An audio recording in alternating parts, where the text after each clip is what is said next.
Don't miss the tea. Subscribe now. Girl, pour the wine. Seriously, fill it to the brim because I am absolutely spiraling right now and I need you to tell me if I'm being crazy or if this is actually a massive red flag. You know I don't spiral over nothing, but this. This is itching at my brain in a way that I just cannot ignore. Okay, so let's talk about him. You know the one. The guy from 2020. Yes, that one. The 31-year-old. I know, we talked about this. I'm 34, he's 31, the age gap isn't a thing, but maybe the maturity gap is. I don't know yet. Just hear me out. So remember how we reconnected back in November? And honestly, it felt like kismet, right? Like, we dated for those 3 months back in 2020, and the chemistry was there, but the world was literally ending with COVID, and the timing was just trash. So when we started talking again in November, it felt like the universe was giving us a do-over. We made it official mid-December, and I was on cloud 9. I really was. He checks so many boxes. He's sweet, he's funny, he's attentive, or at least I thought he was attentive. Here is the thing, though. You know me. You know my history. You know about my childhood and that whole mess with my parent constantly letting me down. The I'll pick you up at 5 and showing up at 7 or not showing up at all. The broken promises. Yeah, that stuff left a mark. So when I started seeing this guy again, I sat him down, literally sat him down, and I was vulnerable. I laid it all out on the table. I told him, look, the most important thing to me in a relationship is consistency. If you say you're going to do something, you have to do it. Follow through is everything to me. I was so clear, babe. I wasn't speaking in riddles. I gave him the blueprint to my heart. And he nodded, he agreed, he looked me in the eye and acted like he totally got it. But now I feel like I'm losing my mind. Okay, let's get to the incident, or the non-incident, really. You know I had that major surgery on December 17th. I was terrified, I was in pain, I was feeling totally uncute and vulnerable. And to his credit, I will give him credit where it's due. He showed up. He came to the hospital the day of the surgery, held my hand, did the whole supportive boyfriend act. It was lovely. Then when I was back home recovering, he came over to see me. And girl, he brought flowers. Not just any flowers, he remembered my favorite color. He brought this gorgeous arrangement that was exactly my taste. I was swooning. I'm talking butterflies in the stomach, maybe he's the one. Heart eyes emoji swooning. I felt so seen. I told him explicitly, oh my God, I love flowers so much. Thank you. It means the world to me that you remembered my favorite color. I made a huge deal out of it because I wanted to reinforce that behavior, you know, positive reinforcement. And then listen to me closely. He looked at me in that tender moment and said, I'll bring you more when I see you next. I like making you happy. I'll bring you more when I see you next. Those were the words. I didn't ask for them. I didn't beg. He volunteered that promise.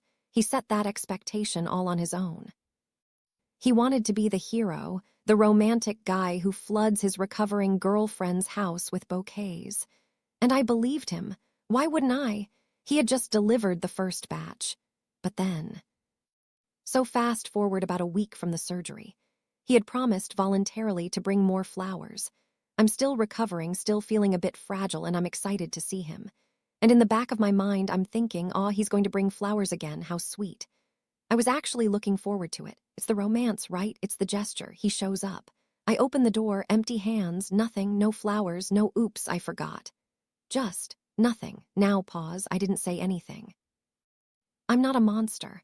I just swallowed that little lump of disappointment and enjoyed our time together. I told myself, okay, maybe he was rushing.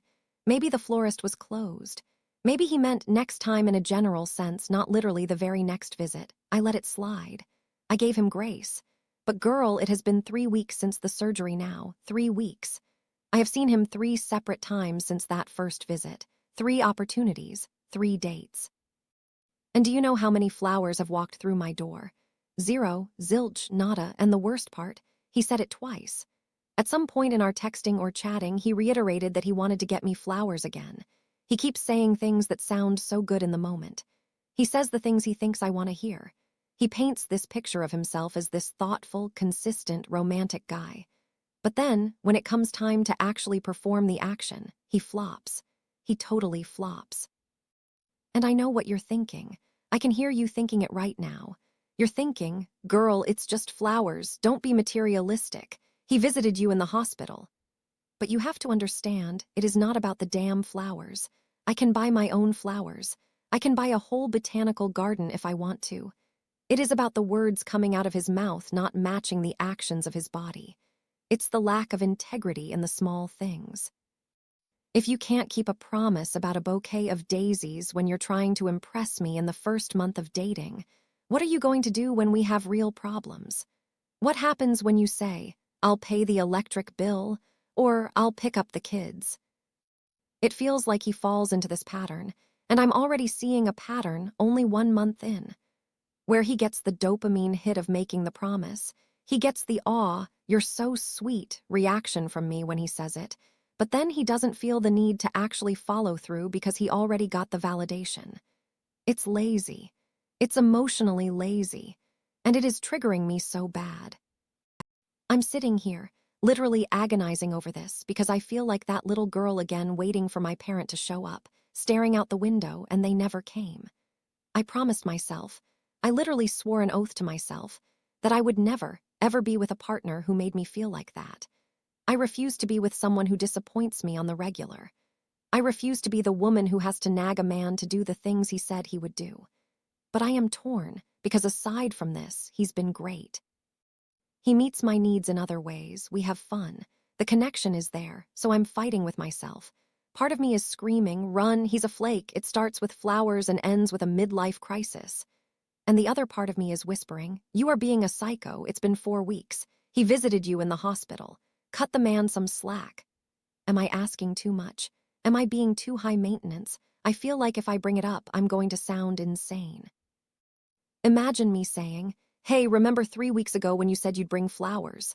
Well, you didn't, and now I'm questioning your entire character." Like, that sounds unhinged, right? I don't want to come off as demanding or greedy. I don't want him to think I'm just sitting here with a tally sheet marking down his failures. But I am disappointed. I really am. And I don't know how to hide it. I feel like if I don't address it, I'm setting a precedent that it's okay to lie to me. Because that's what it is, isn't it? A lie. A small one, maybe unintentional, but a lie nonetheless. He said he liked making me happy. Well, consistency makes me happy. Follow through makes me happy. Flowers are just the vehicle for the consistency, you know? I tried to drop hints. I told him how much the first ones meant to me. I thought that would be enough of a nudge. Apparently, the man needs a flashing neon sign. Or maybe he just doesn't care as much as he says he does. Maybe he's just one of those talk is cheap guys. And I cannot date a talk is cheap guy. I just can't. My nervous system won't handle it. So how do I bring this up? I need a script. I need a strategy. I want to tell him, "Hey, I noticed you said you'd do X and you didn't, and that scares me because consistency is my #1 trigger." But I'm terrified he's going to turn it around and say I'm making a big deal out of nothing. I'm terrified he's going to label me as high maintenance and bounce. But then again, if asking for a man to keep his word makes me high maintenance, then maybe I am. I don't know. I'm just staring at this empty vase on my table and it feels symbolic of my trust starting to crack. It's been 3 visits.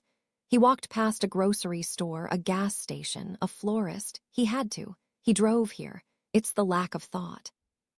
It's the fact that the promise clearly meant nothing to him the second it left his lips, whereas I have been holding on to it for 3 weeks. Does he even remember he said it? If he forgot, does that make it better or worse? I feel like "I forgot" is almost worse because it means making me happy wasn't a priority enough to remember. I hate that I'm analyzing this so much. This should be the honeymoon phase. We should be in the blissful, easy part. Why am I already having to coach a 31-year-old man on how to keep his word? Please, help me sort through this mess. Am I valid in feeling this way? How do I talk to him without blowing up the whole relationship? I want to fix this, I want to nip it in the bud, but I am terrified of looking like a brat. Tell me the truth. Give it to me straight. Is this a deal breaker, or am I just projecting my trauma all over this poor guy? Because right now, the silence where those flowers should be is deafening.